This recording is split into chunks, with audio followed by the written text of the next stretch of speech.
back to Easter Saturday Live on GB News on this Holy Saturday on the bank holiday weekend. Hope you're well and you've had a good weekend so far. Let me know what you're up to today and indeed tomorrow. gbnews.com/your say. Right, we move on. So Keir Starmer, the Prime Minister, his government is reportedly looking to deport failed asylum seekers to countries in the Balkans.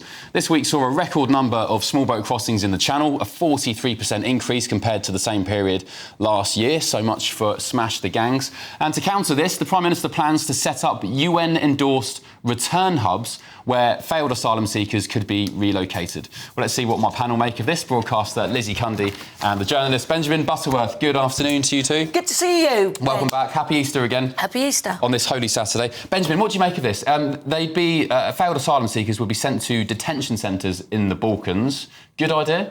I think it probably is a good idea. And also, there is a real brain drain from the Balkans. Countries like Albania, Kosovo, North Macedonia are really struggling with lots of people leaving and going mainly up to Germany, but some to Britain. And so they're countries that need people. So I think there's a logic to that. And if you remember, previously, the number one foreign nationality coming in small boats across the Channel was Albanians. And we got an agreement with Albania, and now there are very few Albanians in the Channel. We've swapped them for Vietnamese instead. And by the way, that's who Labour are shipping off. All the nail bar workers, when they boast about record returns, that's who they're shipping off. The poor little Vietnamese nail bar workers who don't, cause trouble to anyone. I know, my nails are so cheap to get done now, so thanks to the Channel workers. And so I think there probably is a logic to it. But one of the questions here is how it would work. Why would they agree? And so Labour is suggesting that they are paid a sum of money to take these people. Now, will that be politically viable? Will the idea of paying, £3,000 or something to send someone off, as well as all the other costs, be considered good use of taxpayers' money? I suppose it's a lot less than 12 months in a 4-star hotel. Lizzie, I don't quite get this story, though, because if they're failed asylum seekers, why can't we just send them back to where they came from? Well, exactly, which I've always said, we need to leave the ECHR. But how is this different to Rwanda? It was already set in place. It seems extraordinary. So really, it's Starmer's ego which cancelled Rwanda, and now he's doing the same here. It just doesn't make sense. And for him saying, smashing the gangs, he couldn't smash the top of his Easter Cadbury's egg this Easter. Oh, but you've been saving that one up for a while. No, but it's true. And look about this. Where is, as usual, with Keir Starmer, where's the detail? Have you been getting a load of spam in your email recently? What about random calls? It's really annoying, isn't it? Data brokers are out there collecting your personal information. Anything from your email, your full name, your address, and even your political affiliation. Cyber criminals can even use AI to mimic the voices of friends and family to trick people into sending them money. And it gets even worse. People out there are getting huge loans taken out in their names without even knowing about it. But don't worry, because the sponsor of this video, Incogni, can help. They reach out to the data brokers on your behalf and request that your information is removed from their databases. Incogni continues to make sure that your data is removed automatically from the internet via repeated removal requests. So, how can you get started? Well, step 1, hit the link in the description. Create an Incogni account and tell us whose data you'd like removed. Step 2, grant Incogni the right to work on your behalf. Step 3, sit back, relax, and watch Incogni work. They will update consistently so you know when your data has been removed. Incogni is risk-free for 30 days, so you can try it for yourself and you'll get a free refund if the service isn't for you. So take back your personal data today with Incogni. Use the code GBNews using the link in the description below and you'll get 60% off an annual payment plan. Where's the strategy? Where's the targets? He needs to stop acting like an out-of-work barrister and give us some detail. Well, in a rare defence for the Prime Minister, the UN High Commissioner for Refugees, the UNHCR, has endorsed the Prime Minister's plans. They say, yep, good on you, Keir. So, right, we ploughed millions into Rwanda. How is this really making sense? Why didn't he continue with Rwanda. It was a deterrent. Look at the amount of boats that have come over. 705 crossed the channel in one day. 2,000 this week. It's 43% up than it was this time last year. It's pathetic. Yeah, Benjamin, why did he scrap Rwanda? I mean, Rwanda clearly wasn't going to work. That was illustrated by the fact they spent years on it. And the difference is it's not working now, is it? That took 40% up. That didn't take failed asylum seekers. That immediately took people there. And so the legality and the ethics...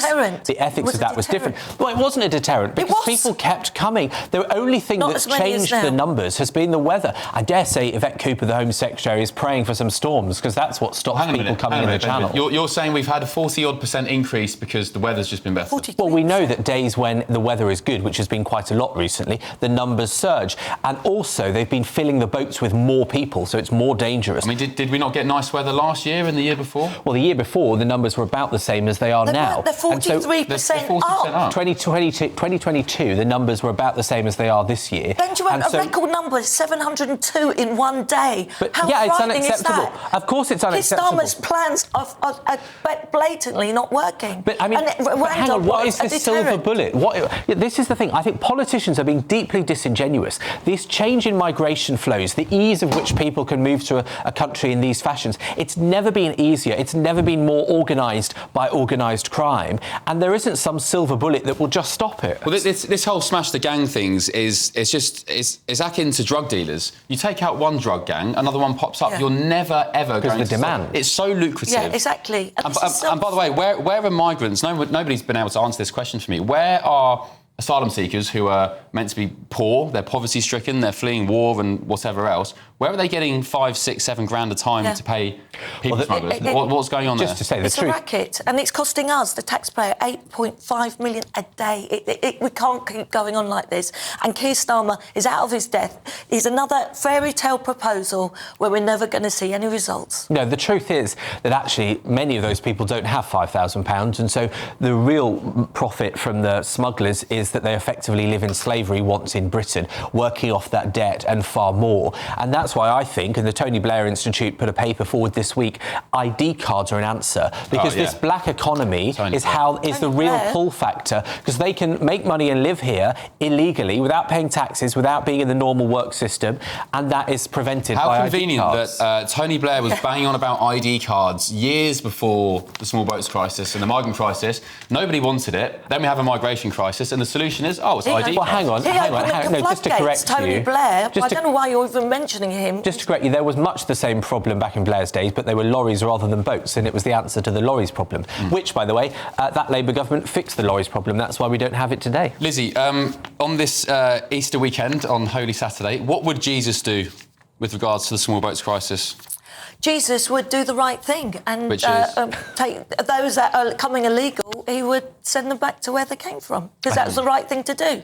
And it's hurting the good people here of this country. I think Jesus would shepherd these people in, these vulnerable people, and help them and give them fish and water and wine and everything and look after them, because that's the Christian way to behave. How many of you shepherded into your home, Benjamin? Your posh central London townhouse? Exactly. I've barely got a space for myself. But, see, that's always the way. You know, when you're asked, would you take one, and you wouldn't. Well, unlike you, Lizzie, I don't own a large home with space, so maybe you could put some up. Oh, really? Well, look... Lizzie doesn't go around promoting...